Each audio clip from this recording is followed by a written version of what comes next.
capture Jilan and all this. His hat is missing, man. Huh? Your hat. My hat is insane. Hi, I'm the founder of Express Cook. As the name suggests, we have a very strong desire to kind of have food that is without preservatives, colors, and tastemakers. That's the reason we have a tagline of homemade happiness.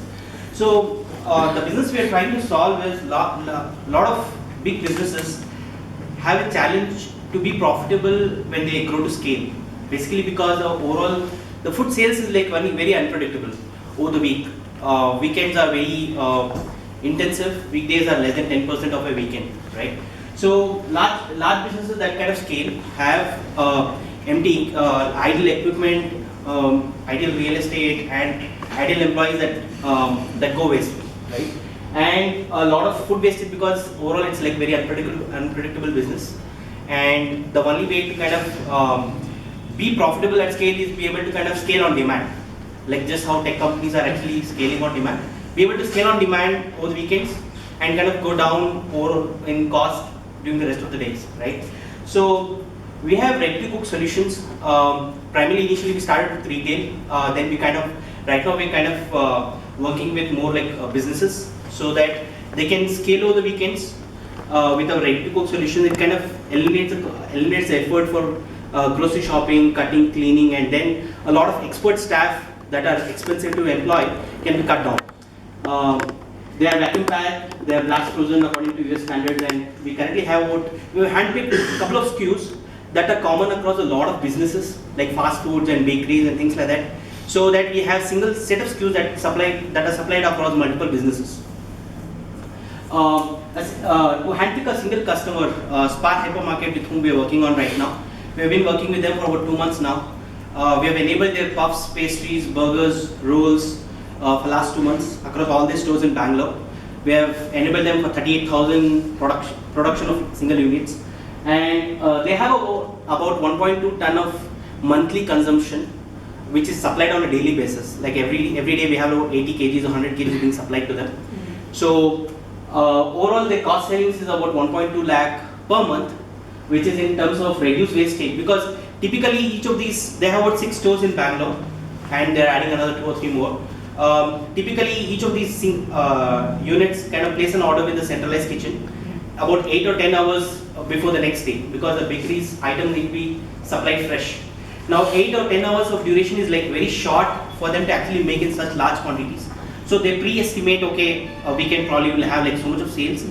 So they pre-estimate and they kind of make everything 24 hours earlier.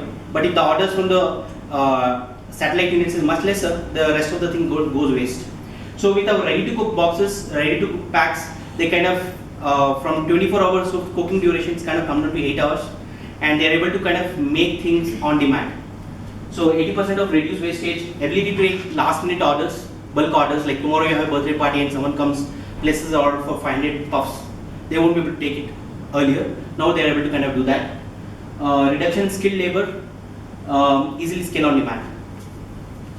This is our current traction. We have about 5 clients taking similar products, 1.5 ton of production every month, 3.2 lakh of sales every month, and overall we have like a very healthy margin of 55%, and it's going to continue to get better as we scale with better machines, better equipment and things like that.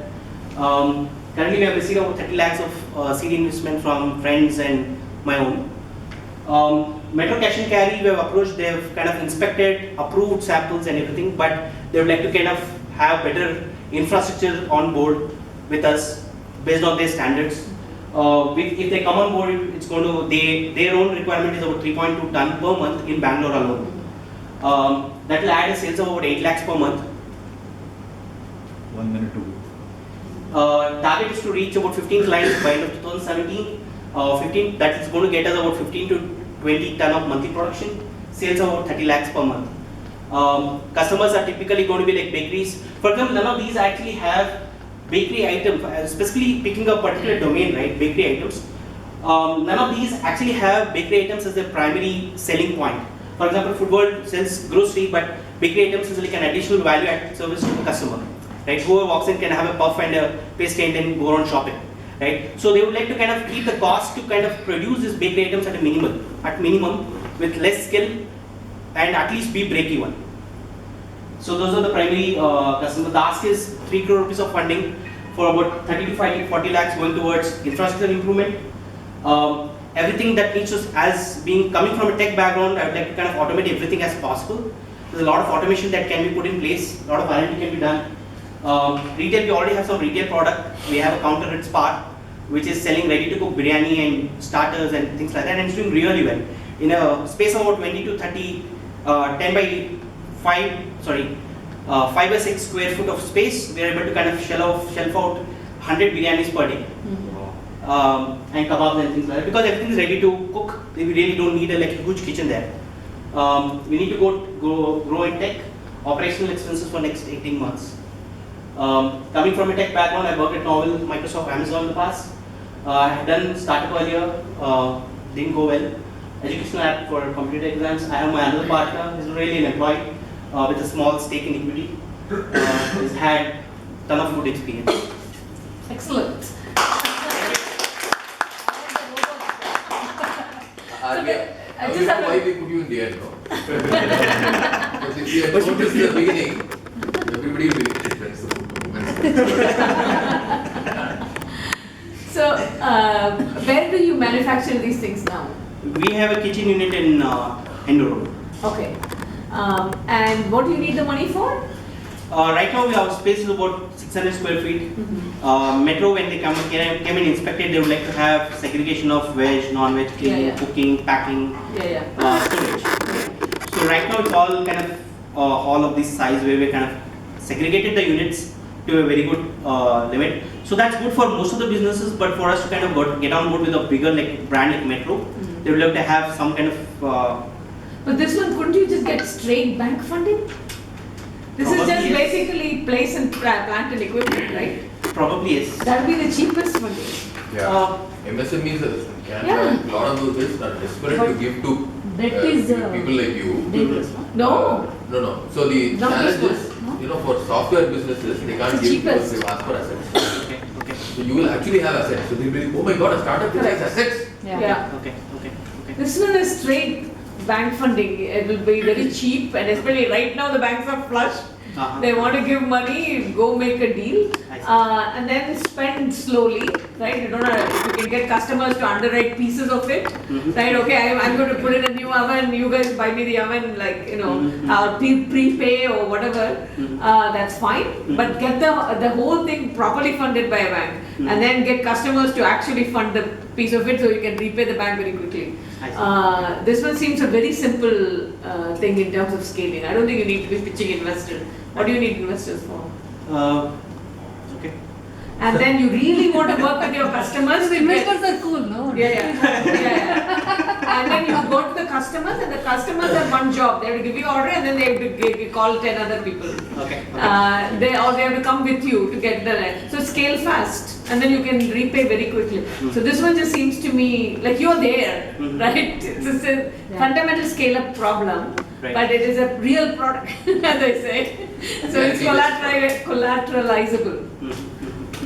So the good thing about the business is I know beforehand next week what I'm going to do. Yeah, exactly. And it's all like a consistent supply. I know that weekend I need to supply 150 kgs of production. Yeah. So we kind of scale it out in a way, and we have freezers to kind of make, put, and yeah.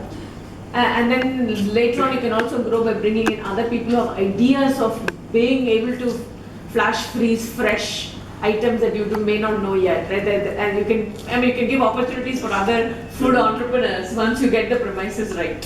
So that's another way to grow the business. How difficult is it to sell this concept to some food outlet? We are already doing that with our own counter. For example, if I can consider the other counter as my client, right? So we have from kebabs to curries and the starters being using our own products, right? So now typically if I want to kind of segment my customers, right? Now the reason for me to run behind the bakeries is for them bakery is not like an IT. Whereas a food outlet, let's say for example anyone else, right? Say Empire restaurants, right? They wouldn't like to kind of share us their recipe so that we can make it for them. Everyone has an individual taste that they would want to kind of identify themselves with, right? So initially we tried to do that, but then people had a lot of ways, okay, they wouldn't share their recipes so that we can make it for them, and they wouldn't take our recipes because they have a unique taste that they are selling on. And ultimately it's all like a taste is a brand, right? So that's the reason we try to go behind them. We pivoted and say it's not making No, sense. but that's the kind of thing you can grow the business later on. Right now they have that. Right now these Empire restaurants all over the country. Bangalore. Yeah. So you can tell them now you can sell people who visited Empire restaurants in Bangalore who like your product. You can sell that in like Himachal Pradesh, Right. right? Which is what your technology can do, Right. So your conviction is not to sell them their stuff here, Right. but give them that trade secret on their recipe, give that guarantee, and then you can take them to the next level. Got So it. you sell them a top line. Got it. Don't make them. You're not a vendor to them. Got it. Right? You're going to develop their business. So there are many ways to grow this business because, as I said, this is the real. So one of the domain is Then the capacity that he builds Yes. will be his affordable loss to go Correct. after somebody and say, Exactly. hey, Because I it have will- capacity to do something Correct. that you don't. Yeah, Okay. and it can be completely collateral, especially if we invest in the actual land and building, right? That is, by itself it will be valuable anyway, right? And then that's only equipment. And then equipment, even though you have the cash from the bank, manufacturers first of all will underwrite the equipment, right? They'll give you 6 months credit and you can stretch that to 9 months if you want. This is India. Yeah, exactly, that's what I'm So saying. 6 months is collections, not Eh, credit. Whatever it is, I mean, but Credit is manufacturers the- also will give you, I mean, you don't So have you're to saying pay them underwriting cash three upfront. times. You're saying get it from a bank, get it from the manufacturer, then get Correct. it from your customer also. Correct. So this one is. one of the is strategies good is very investors. interesting, like You can own hotels this and business. hotels, right? Which primarily their selling point is the stay, right? But they still add like food as like a additional value add service, Correct. for which they are like paying a lot of money because they have to set up a kitchen, they have to have a full-time chef and things like that. So that's another thing that we're kind of Yeah. looking towards. And then I'm telling you, all around the corners are food entrepreneurs. I mean, people who have lovely ideas for food items, but yours can become a test kitchen through which it eventually. Now I'm going crazy on the fantasy. But this is so much. Very causal, sir. But he's at a causal phase though. You can build the causal phase effectually, right? Because he's at the causal phase. No need to bring an investor. Thank you. Yeah, now I am hungry. Yeah, so on that note, we've ordered from Fresh Menu. Unfortunately, they